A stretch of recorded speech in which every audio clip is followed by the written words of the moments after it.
Hello बच्चों, तो कैसे हैं आप सब। तो आशा करते हो बच्चों आप सब बहुत ही मस्त और ज़बरदस्त होंगे और आपकी क्लास 8 की बोर्ड की तैयारी भी बहुत ज़बरदस्त तरीके से हो रही होगी। तो बच्चों यदि आप क्लास 8 में हैं और अपने बोर्ड एग्जाम 2023 का तैयारी कर रहे हैं तो ये वीडियो आपके लिए काफ़ी इंपॉर्टेंट है, क्योंकि इस वीडियो में बच्चों हम लोग विज्ञान पेपर का 20 ऐसा वेरी इंपॉर्टेंट क्वेश्चन को करेंगे जो कि आपके एग्जाम की दृष्टि से काफ़ी महत्वपूर्ण है, जो परीक्षाओं में बार बार पूछा जाता है सवाल। उन सभी सवालों को हम लोग इस वीडियो में पूरा का पूरा कंप्लीट करेंगे बच्चों। तो चलिए ज़्यादा लेट ना करते हुए हम लोग आगे बढ़ते हैं और आज का 20 इंपॉर्टेंट क्वेश्चन को देखते हैं। तो बच्चों आज जो क्लास है ये तीसरा क्लास है, ठीक है। इससे पहले आप लोग का 2 और क्लासेस हो चुकी है, इसमें से टोटल जो है 8 क्लास होगा, ठीक है। 8 सेट को कंप्लीट करवाया जाएगा और प्रत्येक सेट में बच्चों आप लोग का 20 क्वेश्चन को करवाया जाएगा, जो कि सारा का सारा आप लोग का इंपॉर्टेंट होगा। तो चलिए आज का हम लोग 20 इंपॉर्टेंट क्वेश्चन देखते हैं और उसके बाद जो आप लोग का सेट 4 आएगा।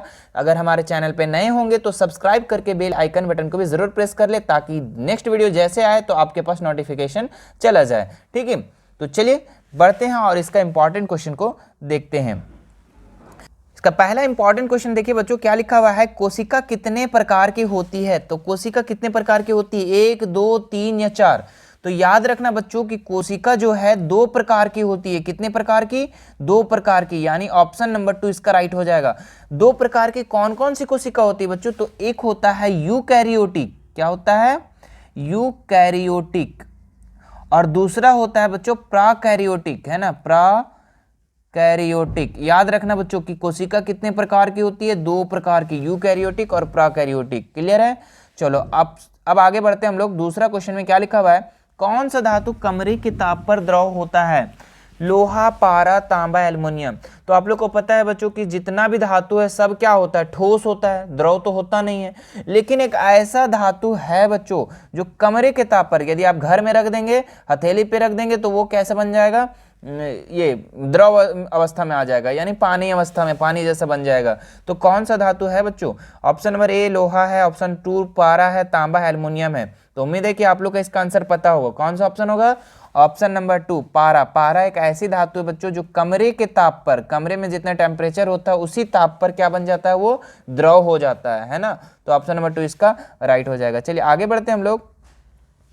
मलेरिया परजीवी का वाहक है, ठीक है। तो मलेरिया को कौन फैलाता है बच्चों, कौन वाहक का काम करता है। यहाँ 4 ऑप्शन है, मादा एनीफ्लीज, मच्छर, कॉकरोच, घरेलू मक्खी या तितली। तो मलेरिया जो फैलाता है बच्चों, वो कौन फैलाता है, मादा एनीफ्लीज मच्छर। मादा एनीफ्लीज मच्छर ही जो बच्चों ये क्या करता है, एक जगह से दूसरे जगह तक मलेरिया को फैलाता है, ये वाहक का काम करता है ना। तो ऑप्शन नंबर 1 इसका राइट हो जाएगा। चलिए आगे बढ़ते हैं हम लोग। अगला सवाल में संचरणीय रोग का मुख्य कारक है, ठीक है। तो संचरणीय रोग का मुख्य कारक क्या है बच्चों, आपको बताना है। यहाँ पे चींटी है, घरेलू मक्खी है, ड्रैगन मक्खी है, मकड़ी। संचरणीय रोग वैसा रोग जो बच्चों जो एक जंतु से दूसरे जंतु में फैलता है, ठीक है। तो ये किसके कारण फैलता है बच्चों, तो ये जो सबसे बड़ा कारण है ना, ये घरेलू मक्खी के कारण, ठीक है। ये संचरणीय रोग इससे फैलता है। जैसे कि आप देख सकते हैं बच्चों कि घरेलू मक्खी जो है कहीं गंदे स्थान पे बैठ गए, फिर वो आपके खाना में बैठ गए, तो वहाँ का जो गंदगी है आपके पेट में चला जाएगा, इससे बीमारी फैलेगा, है ना। तो सबसे बड़ा कारण जो है ये घरेलू मक्खी, यानी कि ऑप्शन नंबर 2 इसका राइट हो जाएगा। चलिए आगे बढ़ते हैं हम लोग। कौन सा विद्युत का चालन नहीं है, चालक नहीं है। तो तांबा, लोहा, प्लास्टिक, ग्रेफाइट। तो बच्चों कौन सा विद्युत का चालक नहीं है, मतलब कि करंट पास नहीं होता है, कहाँ पर, तांबा में। ये तो होता है तांबा में, कॉपर का यूज करते हैं हम लोग करंट को पास करने के लिए, तार का ही यूज करते हैं ना। लोहा में भी जो बच्चों की करंट लग जाता है, अगर एक साइड से हटाते हैं दूसरे साइड करंट पहुंच जाएगा, ठीक है। तो लोहा भी चालन करता है। प्लास्टिक नहीं करता है बच्चों, ठीक है। प्लास्टिक जो है विद्युत का चालक नहीं करता। तभी तो जो बिजली मिस्त्री होता है, रबड़ का दस्तानी, प्लास्टिक का चीज को पकड़ करके, टेस्टर का जो प्रयोग होता है सब प्लास्टिक का ही होता है ना वो, क्योंकि उससे करंट नहीं लगता, उसमें जो है विद्युत का चालन नहीं होता है। तो प्लास्टिक इसका जो हो जाएगा बच्चों राइट आंसर हो जाएगा कि इसका चालक नहीं है। अब आता है ग्रेफाइड, ठीक है। लग रहा होगा किसी को नया, लेकिन किसी किसी को पता होगा। ग्रेफाइड क्या होता है बच्चों, जो पेंसिल के अंदर जो ब्लैक कलर का होता है वही होता है उसका बच्चों ग्रेफाइड, और वो भी विद्युत का चालक है, याद रखना, ठीक है। उसमें भी अगर करंट एक साइड लगता है तो दूसरा साइड करंट पहुंच जाएगा, उसको कहीं बोर्ड में जाके मत करने जाना है ना तो करंट मार देगा। क्यों, क्योंकि वो विद्युत का चालन है। चलो, तो ऑप्शन नंबर इसका जो तीसरा था प्लास्टिक, ये विद्युत का चालक नहीं है, ऑप्शन नंबर तीसरा इसका राइट हो जाएगा। चलिए आगे बढ़ते हैं बच्चों, क्या लिखा हुआ है, किशोर अवस्था की उम्र है, ठीक है, तो 0 से 6 वर्ष, 6 से 10 वर्ष, 11 से 19 वर्ष, इनमें से कोई नहीं। तो किशोर अवस्था का जो उम्र है बच्चों वो है आपका ये 11 से 19 वर्ष है ना, कितना, 11 से 19 वर्ष किशोर अवस्था की उम्र, ठीक है। लेकिन अगर क्वेश्चन बोल देता है बच्चों कि 0 से 6 वर्ष अगर रहा तो क्या होता, तो ये 0 से 6 वर्ष का उम्र को हम लोग शैशवावस्था कहते हैं, क्या कहते हैं, शैशवावस्था। और 6 से 10 वाले वर्ष को बोलते हैं हम लोग बच्चों बाल्यावस्था, और इसको बोलते हैं 11 से 19 वाला को किशोर अवस्था, ठीक है। जो जो बोल रहे बच्चों उसको रिपीट से सुनो एक बार, और एक बार लिख लो बुक कॉपी में, ठीक है। और ये इसके बाद जो 19 वर्ष के बाद जो हो जाता है बच्चों युवा अवस्था हो जाता है, फिर वृद्धा अवस्था हो जाता है, ठीक है। तो आपको याद रखना है 0 से 6 वर्ष वाले उम्र को क्या कहते हैं, शैशवावस्था है, और 6 से 10 वाले को क्या बोलते हैं, बाल्यावस्था, और 11 से 19 वाले को अभी जस्ट बताया हम लोग किशोर अवस्था की उम्र 11 से 19 वर्ष है। तो किशोर अवस्था का पूछा है तो ऑप्शन नंबर सी इसका राइट हो जाएगा, मतलब थर्ड, है ना। आगे आते हैं, बल का अंतर्राष्ट्रीय मात्रक क्या है, तो बल का मात्रक तो आप लोग को पता होगा बच्चों, क्या है, न्यूटन मीटर, इनमें से कोई नहीं। तो बल का जो मात्रक है बच्चों, अंतर्राष्ट्रीय मात्रक न्यूटन है, याद रखना, ठीक है। क्वेश्चन ऐसे भी हो सकता है कि न्यूटन किसका मात्रक है, तो आपको बताना है बल का मात्रक है, ठीक है, याद रखना। चलिए आगे बढ़ते हैं बच्चों, क्या लिखा हुआ है, निम्न में से कौन सी गैसें दहन में उपयोगी होती है, ठीक है। तो दहन में उपयोगी कौन सा गैस होती है, मतलब जलने के लिए कौन सा गैस आवश्यक है, ठीक है, hydrogen, oxygen, nitrogen, carbon dioxide. तो बता रहा हूं बच्चों कि जो दहन के लिए, जलने के लिए कोई भी गैस जो उपयोगी है वो ऑक्सीजन है, क्या है, ऑक्सीजन। अगर ऑक्सीजन नहीं होगा बच्चों तो कोई भी चीज नहीं जलेगा, धुआं धुआं हो जाएगा, है ना। तो इसका राइट आंसर कौन सा आ जाएगा, ऑप्शन नंबर 2, है ना। कोई भी जो गैस है दहन के लिए कौन सा गैस का उपयोगी है, तो ऑक्सीजन का, ऑप्शन नंबर दूसरा इसका राइट हो जाएगा। चलिए आगे बढ़ते हैं हम लोग, आंतरिक निषेचन होता है, ऑप्शन है मादा के शरीर में, मादा के शरीर के बाहर, नर के शरीर में, नर के शरीर के बाहर। तो जो आंतरिक निषेचन होता है बच्चों वो मादा के शरीर के अंदर होता है, ठीक है, तो ऑप्शन नंबर ए इसका राइट हो जाएगा। लेकिन अगर क्वेश्चन बोल देता कि बाह्य निषेचन होता है तो वो मादा शरीर के बाहर आपको करना होता है ना। लेकिन आंतरिक निषेचन कहाँ होता है, तो मादा शरीर के अंदर होता है, मादा के शरीर में होता है, ठीक है। चलो आगे बढ़ते बच्चों, अगला सवाल क्या लिखा हुआ है, मानव नेत्र में किस प्रकार का लेंस लगा होता है, आपके आंख में बच्चों किस प्रकार का लेंस होता है, उत्तल, अवतल, समतल, इनमें से कोई नहीं। तो आपको याद रखना है कि हम लोग का जो आंख है बच्चों उसमें उत्तल लेंस के भांति काम करता है, यानी कि ऑप्शन नंबर A1 इसका राइट हो जाएगा, ठीक है।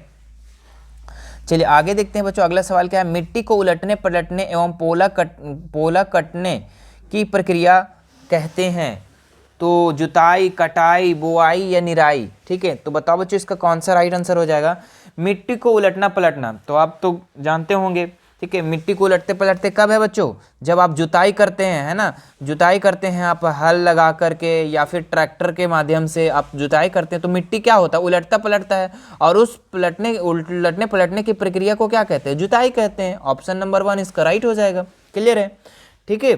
चलो आगे बढ़ते हैं बच्चों, क्या लिखा हुआ अगला सवाल, निम्न में से कौन सौर परिवार का सदस्य नहीं है, तो सौर परिवार के बहुत सारे सदस्य हैं लेकिन इनमें से पूछ रहा है कौन सा सदस्य नहीं है, तो क्षुद्र ग्रह, उपग्रह, तारामंडल, धूमकेतु। ये सवाल बच्चों आप लोग को पिछले सेट में भी करवा दिए थे, ठीक है। तो निम्न में से कौन सा सौर परिवार का सदस्य नहीं है, तो क्षुद्र ग्रह, उपग्रह तो है, ठीक है। तारामंडल जो है बच्चों ये जो है ना ये सौर परिवार का सदस्य नहीं है, तो ऑप्शन नंबर सी इसका राइट हो जाएगा, ठीक है। बाकी क्षुद्र ग्रह भी अन्य सदस्य है, धूमकेतु भी सदस्य है, उपग्रह भी सदस्य है, लेकिन तारामंडल ये सदस्य सौर परिवार का नहीं है। चलिए आगे बढ़ते हैं मेरे प्यारे दोस्तों, क्या लिखा हुआ है, सूर्य से सबसे अधिक दूरी वाला ग्रह कौन है, नेपच्यून, शनि, बुध या बृहस्पति। तो सूर्य से सबसे ज्यादा जो दूर है बच्चों वो है आपका नेपच्यून, यानी कि ऑप्शन नंबर 1 इसका राइट हो जाएगा। सूर्य से सबसे ज्यादा दूर पर है ये, ठीक है, नेपच्यून। और आपको कमेंट करके बताना है बच्चों कि सूर्य से सबसे नजदीक वाले ग्रह कौन है, वो आपको कमेंट करके बताना है, ठीक है। और यही चारों में से कोई एक ऑप्शन है, ठीक है। तो आपको बताना है बच्चों, जब भी आप कमेंट करते हैं तो क्वेश्चन नंबर लिख करके उसके बाद आंसर करना, ठीक है, ताकि मुझे समझ में आए कि आप किसका आंसर कर रहे हो। चलिए आगे देखते हैं हम लोग, घर्षण निर्भर करता है, तो घर्षण किस पर निर्भर करता है, पृष्ठों की प्रकृति पर, आयतन पर, पदार्थ की प्रकृति पर, वायुमंडलीय दाब पर। तो घर्षण जो होता है बच्चों ठीक है, वो पृष्ठों की प्रकृति पर होता है। ठीक है, कोई भी स्थल या फिर कोई भी पृष्ठ कितना खदखुरा है, कितना प्लेन है, उस पर वो निर्भर करता है। अगर पृष्ठ बच्चों, ठीक है, कोई भी सतह, सतह जिसको हम लोग पृष्ठ बोलते हैं, कोई भी पृष्ठ जो है बच्चों या फिर सतह जो है आपका प्लेन है तो उसका घर्षण कम होगा, होगा कि नहीं होगा। और अगर पृष्ठ जो है बच्चों कम होगा, अगर पृष्ठ जो है खदखुरा टाइप से है तो उसका घर्षण क्या होगा बच्चों, अधिक होगा, उसका घर्षण क्या होगा, अधिक होगा। तो पृष्ठों की प्रकृति पर निर्भर करता है कि घर्षण कितना है, ज्यादा है या कम है। ठीक है, तो ऑप्शन नंबर 1 इसका राइट हो जाएगा। चलिए आगे बढ़ते हैं हम लोग बच्चों, क्या लिखा हुआ है, कृत्रिम रेशम का दूसरा नाम क्या है। तो कृत्रिम रेशम का दूसरा नाम क्या है, लाइलॉन, रेयॉन, एक्रिलिक, पॉलिएस्टर। ठीक है, तो कृत्रिम रेशा बच्चों जो खुद से बनाया जाता है वो, इसका दूसरा नाम क्या है, एक्रिलिक, यानी ऑप्शन नंबर 3 इसका राइट हो जाएगा, याद कर लेना बच्चों। चलिए आगे बढ़ते हैं हम लोग, अगला सवाल में क्या लिखा हुआ है, ध्वनि संचरित तो हो सकती है। तो ध्वनि संचरित कहाँ होती है बच्चों, केवल ठोसों में, केवल द्रव में, केवल गैसों में, या ठोसों, द्रव, गैसों तीनों में। तो जो ध्वनि जो बच्चों चलता है, ठीक है, वो तीनों में चलता है, ठोस में भी, द्रव में भी और गैस में भी। बस ये चीज होता है कि ध्वनि सबसे ज्यादा जो तेज चलता है वो ठोस में चलता है, उसके बाद द्रव में चलता है, उसके बाद आपका गैस में चलता है। ठीक है, ध्वनि का जो चाल है अलग अलग है, इसमें सबसे ज्यादा चाल है, इसमें मीडियम में चाल है, इसमें सबसे कम चाल है। ठीक है, इसमें सबसे कम चाल है, ये चीज है, लेकिन तीनों में संचरित होता है, यानी कि ऑप्शन नंबर 4 इसका राइट हो जाएगा, ठोस, द्रव, गैस तीनों में। चलिए आगे बढ़ते बच्चों, अगला सवाल क्या लिखा हुआ है, कौन प्राकृतिक परिघटनाएं नहीं है, भूकंप, चक्रवात, तड़ित या फिर भूसंपर्क। ठीक है, तो देखिए बच्चों यहाँ पे प्राकृतिक परिघटना जो है भूकंप है, जो आपदा है, ये आपदा है जो है कभी भी आ सकता है। ठीक है, प्राकृतिक पर निर्भर करता है, ठीक है, कब आएगा इसका कोई गारंटी नहीं है। ठीक है, तो ये प्राकृतिक परिघटना है। और चक्रवात भी ये प्राकृतिक परिघटना है बच्चों। तड़ित भी जो आपका बिजली कड़कता है वो भी प्राकृतिक घटना है। लेकिन भू संपर्क के आते हैं बच्चों, अर्थिंग, जो आप घर में करंट को अर्थिंग देते हैं, ठीक है, आप जब अर्थिंग बनाते हैं घर में, ठीक है, जब 2 मीटर 2.5 मीटर आप गड्ढा कोड़ करके और वहाँ पे कॉपर वायर डाल करके एक अर्थिंग का तैयार करते हैं, वो कोई प्राकृतिक अपघटना नहीं है, वो खुद से बनाते हैं। ठीक है, तो इसका राइट आंसर कौन सा आ जाएगा, ऑप्शन नंबर 4, ये प्राकृतिक उपघटना परिघटना नहीं है, बाकी तीनों है बच्चों। ठीक है, चलिए आगे देखते हैं हम लोग, अगला सवाल क्या लिखा हुआ है, निम्नांकित में कौन सा पौधा घर गैस नहीं है। तो carbon dioxide, sulphur dioxide, methane या नाइट्रोजन।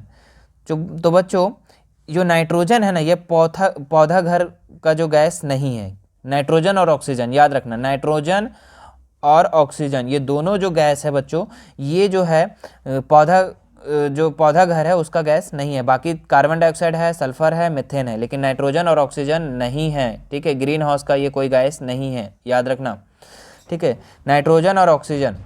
चलिए आगे देखते हैं हम लोग, अगला सवाल क्या है बच्चों, वनोन्मूलन का कारण है।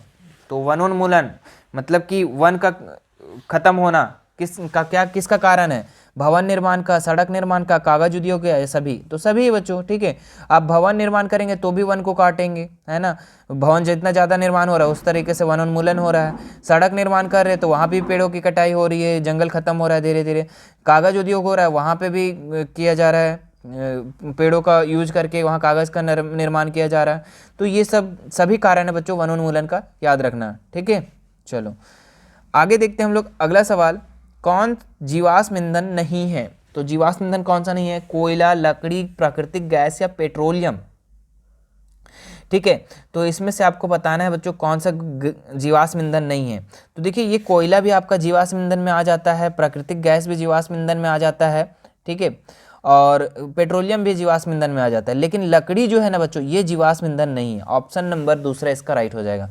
तो ये था बच्चों आप लोग का 20 इंपॉर्टेंट क्वेश्चन, ठीक है, VVI है ये सब, ठीक है, जो कि आपके एग्जाम में बार बार ये सब सवालों को रिपीट किया जाता है।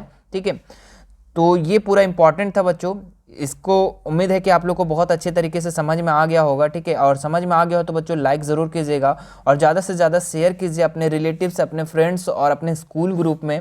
ठीक है, तो अब आगे जो आने वाली जो नेक्स्ट वीडियो रहेगी बच्चों, आप लोग का सेट 4 को करवा दिया जाएगा। ठीक है, या आज हम लोग जो किए आज सेट 3 को कर दिए हैं, सेट 1 और सेट 2 को पहले भी हम लोग कंप्लीट कर चुके थे। यदि आप उसे नहीं देखे हैं तो डिस्क्रिप्शन बॉक्स में उसका लिंक दे देते हैं, या फिर हमारे चैनल पे विजिट करके प्लेलिस्ट के माध्यम से आप हमें देख सकते हैं। और अगर नहीं मिल पा रहा है बच्चों तो हमारे आप इंस्टा से जुड़ सकते हैं, उसका डिस्क्रिप्शन में लिंक दिया हुआ है, वहाँ से जुड़ करके आप हमें लिंक को मांग सकते हैं, मैं लिंक आपको दे दूंगा, ठीक है। और आगे जब सेट 4 का आपका वेट होगा बच्चों, ठीक है, तो कमेंट ज़रूर कीजिएगा कि सर आगे वाला सेट ज़रूर जल्दी लाइए, ताकि मैं बहुत जल्द आप लोग के सामने लेकर आ जाऊं। और चैनल पे नए होंगे तो सब्सक्राइब करके बेल आइकन बटन को भी ज़रूर प्रेस कर ले। तो चलिए मिलते हैं नेक्स्ट वीडियो में, धन्यवाद।